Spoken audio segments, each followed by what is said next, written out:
আমি এখন রান্না করছি কুমড়ো শাক। হ্যাঁ, কুমড়ো শাক পোস্ত দিয়ে করছি। এই কুমড়ো শাকের মধ্যে 5 ফোড়ন দিয়ে দিয়েছি আর কাঁচা লঙ্কা দিয়ে দিয়েছি। আর এবার কুমড়ো শাক দিয়েছি, কুমড়ো দিয়েছি, সাথে বেগুন আর আলু দিয়ে দিয়েছি। হ্যাঁ, দিয়ে ভালো করে নাড়িয়ে এর মধ্যে হলুদ, নুন, জিরের গুঁড়ো আর লঙ্কার গুঁড়ো দিয়েছি, নুন দিয়ে দিয়েছি, ব্যাস। আর এই যে কটা বড়ি ভেজে রেখেছি, আর এর মধ্যে দেবো হচ্ছে এই যে পোস্ত, কাঁচা লঙ্কা আর একটু সর্ষে। এটা ভালো করে মিক্সিতে পেস্ট করে নিয়েছি। এবার এটা ভালো করে কষিয়ে নিয়ে ঢাকা দিয়ে দিচ্ছি। জল বেরোলে তারপর আমি ওটা দিয়ে নাড়িয়ে তোমাদের দেখাচ্ছি, ঠিক আছে?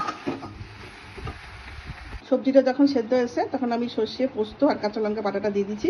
আর একটু দিয়েছি চিনি। হ্যাঁ, চিনি দিয়ে দিচ্ছি আর বড়িটাও দিয়ে দিচ্ছি, এর সাথে বড়িটাও দিয়ে দিচ্ছি। সেটাও সেদ্ধ হয়ে গেছে। আর এখন নামানোর সময় একটুখানি কাঁচা তেল দিয়ে নামাচ্ছি, ঠিক আছে? এই যে অল্প একটু কাঁচা তেল এর মধ্যে দিয়ে দিলাম, ব্যাস। আমার পুরো কুমড়ো শাক, বড়ি দিয়ে কুমড়ো শাক আর সর্ষে পোস্ত মিশিয়ে রান্নাটা হয়ে গেছে কমপ্লিট। মানে কি বলবো, কুমড়ো শাক বড়ি দিয়ে আর সাথে সর্ষে পোস্ত দিয়েছি।